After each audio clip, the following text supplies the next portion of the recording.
अस्सलामु अलैकुम वरहमतुल्लाहि वबरकातुह। मोहतरम भाइयों, बुज़ुर्गों, दोस्तों, ये हमारा इस्लाह मुआशरा का 1274वां सबक है। हाफिज़ वसीम साहब की ख़ुदकुशी, मौलवी इमरान साहब की शहादत के अलावा मिल्लत में अगर हम नज़र दौड़ा कर देखेंगे तो आपको अइम्मा, उलामा, हुफ़्फ़ाज़ की एक बहुत बड़ी तादाद ऐसी मिलेंगी जो आज भी फ़ाक़ा कशी पर मजबूर है, जो आज भी मोहताज है, मिस्कीन है, गुर्बत की सतह से नीचे ज़िंदगी गुजार रहे हैं। एक बहुत बड़ी तादाद ऐसी मिलेंगी जो क़र्ज़ों में गिरफ़्तार है। एक बहुत बड़ी तादाद आपको ऐसी मिलेंगी जो हालात से मजबूर हो चुके हैं। आज का मेरा सबक सिर्फ़ हमारी उलामा, हुफ़्फ़ाज़ और अइम्मा बिरादरी के लिए है और कुछ फ़ॉर्मूले मैं आपको बताने वाला हूँ। इंशाअल्लाह अगर आपने उस पर अमल किए, पूरी ज़िंदगी आपको किसी से कर्ज़ लेने की ज़रूरत नहीं पड़ेगी, मस्जिद के सदर साहब से किसी किस्म की उम्मीद रखने की ज़रूरत नहीं पड़ेगी, मदरसे के मोहतमिम साहब से उम्मीद रखने की ज़रूरत नहीं पड़ेगी। आपके मस्जिद में अगर कोई मालदार मुसल्ली है, उससे भी आपको उम्मीद रखने की ज़रूरत नहीं पड़ेगी कि वो आपका कुछ भला कर देगा।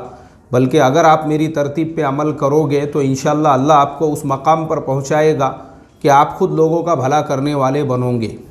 सबसे पहली चीज़, मैं ख़ास तौर पे हमारे उलामा, हुफ़्फ़ाज़, अइम्मा से ही कुछ गुजारिशात करना चाहता हूँ। सबसे पहली चीज़, अपने अंदर कॉन्फिडेंस का पैदा करना। कॉन्फिडेंस किसे कहते हैं? अपने अंदर जो है ना, खुददारी पैदा करना, अपने अंदर एहसास बरतरी पैदा करना कि मैं ख़ुद भी कुछ कर सकता हूँ। आपको पता है हमारे अंदर सबसे बड़ी जिस चीज़ की कमी होती है वो है एहसास बरतरी, खुददारी की, कि मैं कुछ कर सकता हूँ। ये कमी का फ़ायदा लोग ऐसे उठाते हैं कि हमको इस्तेमाल करते हैं वो, क्योंकि हम एहसास कमतरी का शिकार होते हैं। फाइनेंशियली मजबूत नहीं होने की वजह से लोग हमारी मजबूरियों का ऐसा फ़ायदा उठाते हैं कि बाज़ ऐसे भी हमारी बिरादरी के लोग होते हैं कि जिनको सिर्फ़ एक चाय और एक बन मस्का खिलाकर लोग अपना काम उनसे निकलवा लेते हैं। बहुत सारी सियासी पार्टी के लोग अपने काम हमारे से निकलवा लेते हैं। बहुत सारे लोग उनके अपने काम हमारे से निकलवा लेते हैं, सिर्फ़ इस्तेमाल करके, यूज़ करके इमाम साहब को, आलिम साहब को, हाफिज़ साहब को, मौलाना साहब को। अल्लाह हिफाजत फरमाए। क्यों होता है ये सब? सिर्फ़ इस वजह से क्योंकि हमारे अंदर एहसास बरतरी नहीं होता है, हम एहसास कमतरी का शिकार होते हैं। इसीलिए अभी मैं 3 दिन की जमात में चल रहा था थोड़े दिन पहले, तो जिस बस्ती के अंदर हमारी जमात थी उस मस्जिद के इमाम साहब, वो हमारे रहबर साहब थे, और बोले चलो मुलाकात के लिए जाएंगे। अब हम रास्ते से निकले, वो रास्ते में जो भी मिलता था, जो भी, तो उनका बात करने का स्टाइल मैं आपको बताता हूँ। वो इस तरीक़े से बात करते थे, अस्सलामु अलैकुम हाजी साहब, कैसे हैं आप? आपकी ठीक है? आपकी ठीक है? माशाअल्लाह माशाअल्लाह। मौली साहब इनसे मिलिए, ये हमारे हाजी साहब, माशाअल्लाह हमारे हाजी साहब ऐसे हैं, हमारे हाजी साहब वैसे हैं, हमारे हाजी साहब। वो हाजी साहब जो है उनकी इतनी तारीफ़ और तौसीफ़, मुझे लगा अब ये पता नहीं वो हाजी को अल्लाह के अर्श के नीचे पहुंचा देते, क्या मालूम। फिर हम थोड़ा आगे बढ़े, सलाम अलैकुम शकील भाई, कैसे हैं? आइए शकील भाई, आपकी कैसी है? आपकी ठीक है तबीयत वगैरह आपकी? और शकील भाई, और ऐसा वैसा, यूँ, यानी इतना मीठा बन के। मैं बोला यार क्या बात है, ये गुलाबी जामुन के जैसा रात में जो है हज़रत उसमें तो नहीं रहते ना, वो गुलाबी जामुन का जो शीरा रहता उसके अंदर तो ही, यानी मैंने इतना मीठा इंसान ज़िंदगी में कभी नहीं देखा हुआ था। फिर वो शकील भाई से हमारा तारुफ़ कराने लगे, वहाँ शकील भाई, हमारे शकील भाई ऐसे, हमारे शकील भाई वैसे, हमारे शकील भाई यूँ, हमारे शकील भाई त्यों। फिर हम और थोड़ा आगे बढ़े तो हमने देखे कि वहाँ पे नौजवान जो है, 4-5 नौजवान जो है वो खड़े हुए हैं वहाँ पर। और वो 4-5 नौजवानों के पास में जब हम पहुँचे, फिर ये इन्होंने लिखा, सलाम अलैकुम इमरान भाई, जावेद भाई, जमील भाई, कैसे हैं आप सब लोग? सब ठीक है? आप लोगों की तबीयत वगैरह ठीक है? कैसा? यानी उसके बाद में जो है फिर वहाँ जाके और उन लोगों के साथ में भी जो है, अब वो सब मुलाकात होने के बाद में, जो मुलाकात के लिए हम गए थे वो तो एक से भी मुलाकात हुई नहीं, किसी से भी नहीं।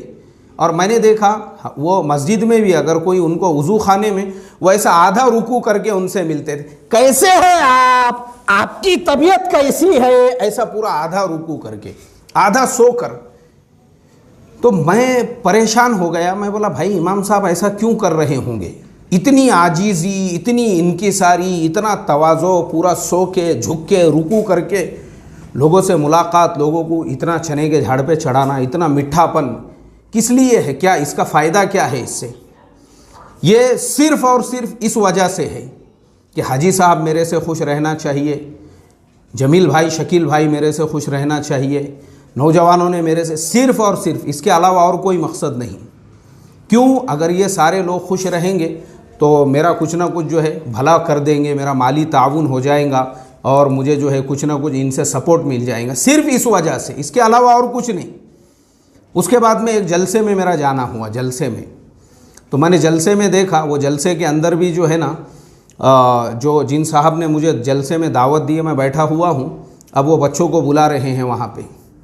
अब आपके सामने जो मासूम बच्चा पढ़ने वाला है उसका नाम है अहान शेख, और वो हमारे कट्टू भाई के फर्जंद है, और आप तो जानते ही हमारे कट्टू भाई ऐसे है, हमारे कट्टू भाई वैसे है, हमारे कट्टू भाई डबल पैसे है।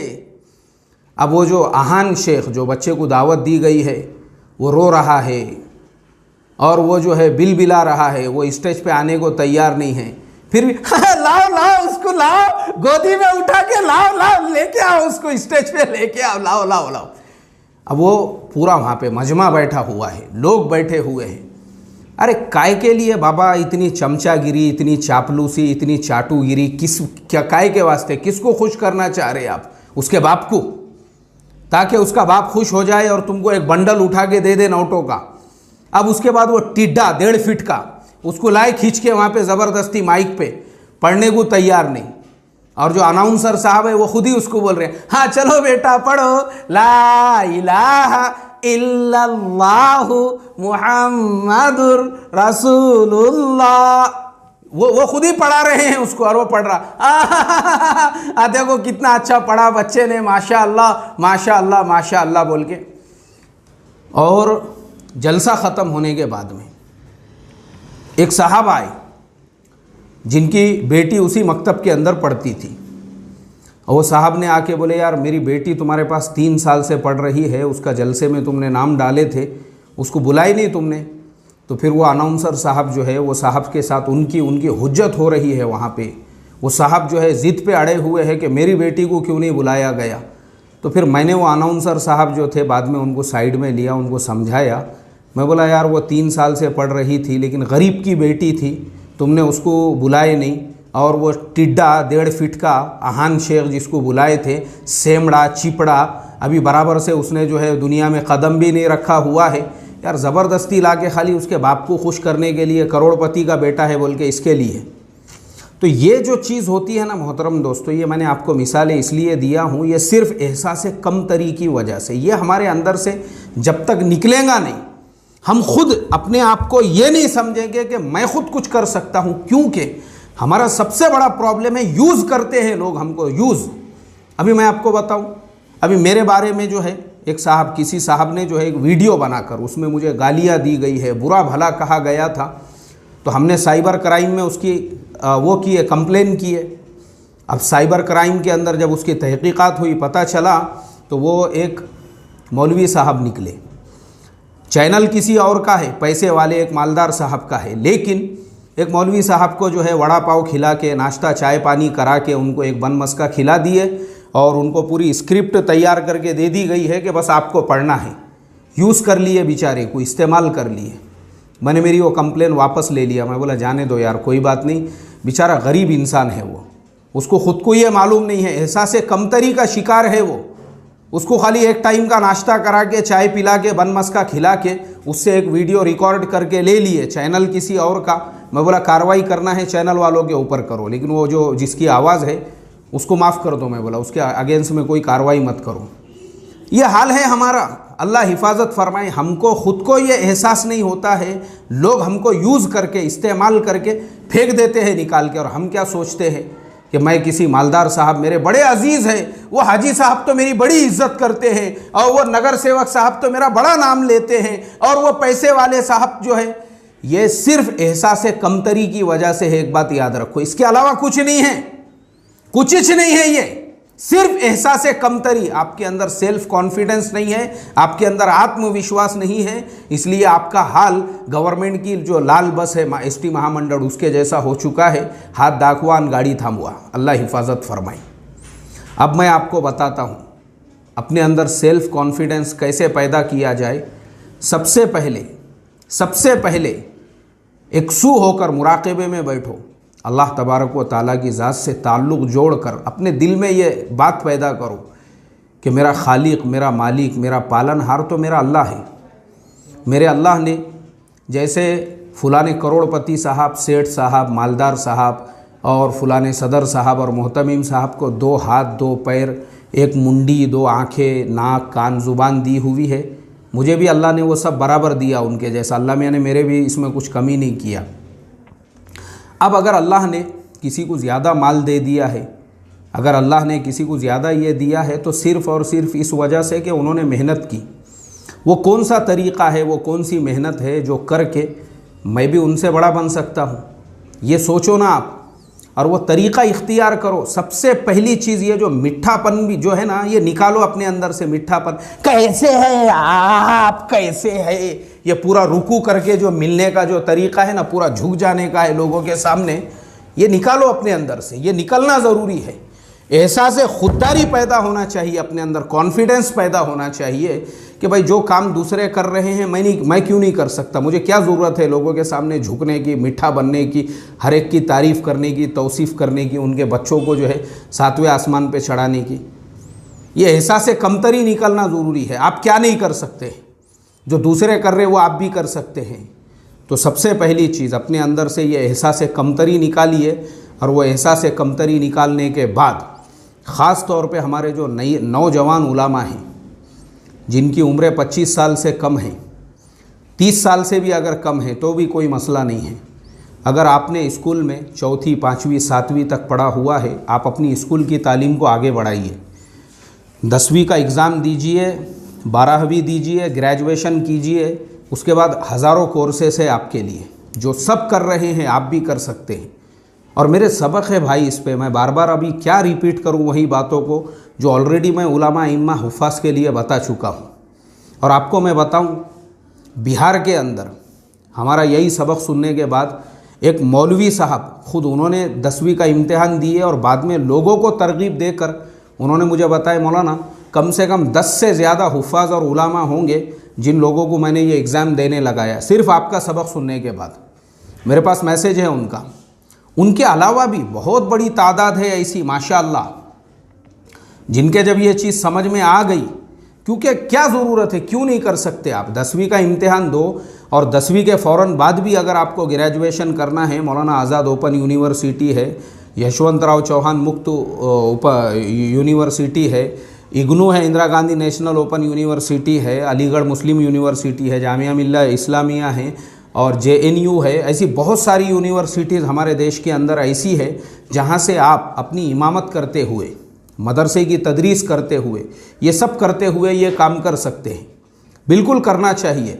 अगर आपको कोई रोकेगा ना, कोई अगर इस मामले में अगर समझो रोक रहा है, क्योंकि हमारा उलामा इम्मा का सबसे बड़ा एक प्रॉब्लम ये भी है कि हम लोगों को रोकने वाले जो है ना, और रोकने वाले हमारे लाइन के ही अकाबिर होते हैं जिनको हम अपना बुज़ुर्ग बड़ा समझते हैं। उनमें ही कुछ लोग ऐसे होते, दुनियादारी है, ये दुनिया की जलील चीज़ें है, दुनिया है, ऐसा बोल के ये इसलिए रोकते हैं। उनको मालूम है अगर आप 2-4 किताबें कॉलेज यूनिवर्सिटी की ज़्यादा पढ़ लोगे तो उनसे ज़्यादा होशियार बन जाएंगे आप। वो नहीं चाहते कि आपने ज़्यादा होशियार बनना, आपने बंधुआ मजदूर रहना उनके लिए, आपने जंगली अनपढ़, आपको दुनिया की कुछ मालूमात नहीं होना चाहिए, आप एकदम अंधेरे में ज़िंदगी गुजारने वाले रहना चाहिए। ये मकसद है उनका, क्योंकि अगर आप वैसे रहोगे तो ही उनके पीछे पीछे जो है उनका जो पानदान है वो लेकर चलोगे। जी हज़रत हज़रत हज़रत हज़रत हज़रत हज़रत हज़रत, आपने हज़रत हज़रत करके जो है उनके पीछे ऐसी पूरा क्या पूरा झुंड जो रहता नहीं क्या, मेंढों का, बकरियों का, बोकुड़ों का,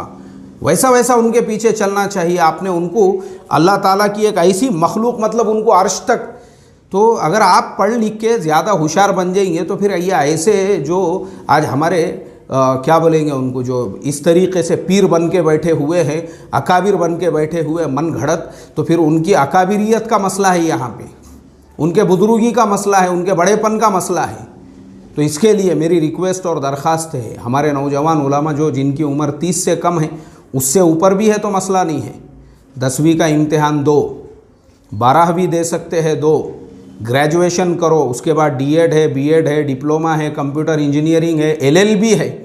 मेरे शागिर्द है, हमारे शागिर्द है, मौलवी साहब आलिम है, हाफिज़ है, मुफ्ती है, एलएलबी उनका माशाल्लाह तकरीबन कंप्लीट हो चुका है।